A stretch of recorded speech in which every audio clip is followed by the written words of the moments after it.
Well, let's first talk about US markets. The Dow was largely in the red yesterday, down around 0.5% at close. The S&P 500, a more tempered 0.4% lower. Of course, a little bit of a rally or a so-called recovery by tech stocks has helped the S&P 500 recover after being down, 22% as of date from its 52-week high. The S&P 500 was still a more tempered 2/5 or 0.4% lower. Looking at the Nasdaq, it was up around 1/5% in trade yesterday. So definitely some recovery being seen, and especially among that recovery, especially among tech stocks. When we're looking at the policy side of things, of course, the policy now comes into focus, especially for the US Fed and the FOMC meet outcome.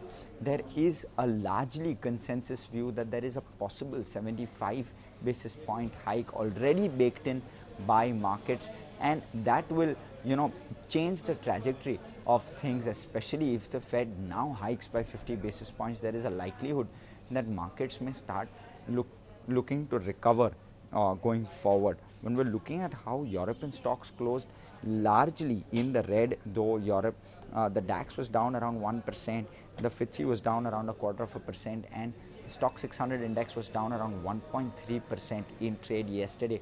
Of course, concerns around Europe largely surrounded by growth, and growth will continue to be a problem. Even in the US, we were expecting a 4% growth number baked in by the Fed by the end of last year, which is 2021.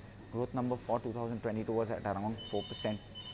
Now that's a more tempered 2.8%. So the growth number has come off. Of course, a recession risk also on the anvil. And similar is the commentary even in Europe. It's a hawkish commentary coming through across the board, whether we talk about the ECB, whether we talk about the European Central Bank. Both England as well as Europe are talking hawkish at the moment, and that continues to be the case in Europe. Moving quickly on to Asia, the Chinese IIP data indicates a 0.7% month-on-month jump rather than a contraction of 1%. So that has aided Asian indices early in trade today, and we're looking at a very sharp recovery across Asian indices. In fact, the SGX Nifty has just turned in the green, and we're looking at the Nikkei, which is down around 0.6% in trade.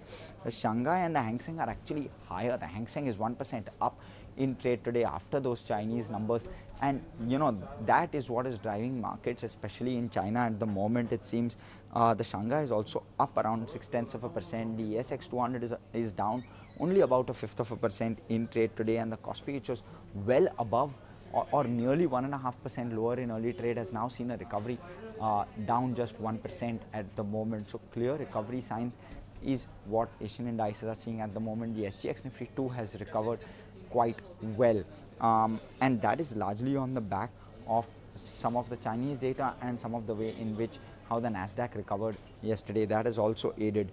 When we're moving quickly on to commodities, well, oil is still elevated just below that $120 a barrel mark. So that's where oil currently stands at. Gold, though, has been taking a bit of a beating, if I can call it. It's at around $1,817 an ounce after the dollar index has gained in quite a stellar fashion. The dollar index is now at 105.5 is what it kind of clocked yesterday. Of course, it's tempered off since, but strong gains for the dollar index and largely led by bond yields. Bond yields rose 10 basis points only yesterday, and the 10-year US bond yield was at 3.48%, very close to that 3.5% before tapering off. At the moment, bond yields are roughly at 3.43% is where the US 10-year bond yield stands. So that's between bonds, currency, and gold. Gold is currently at $1,817 an ounce. Mind you, not so, just a week or so back, it was around the $1,875 an ounce mark. So real retreat seen in gold prices as we look at it. Crypto continues to be beaten with Bitcoin below that $22,000 mark. It's a roundup of how global markets, commodities as well as crypto is looking early in trade today. Currently, the Asian indices seem to be in recovery mode, and the SGX Nifty is up by just a little bit, just 2 basis points higher, but in the green nonetheless before the start of trade today.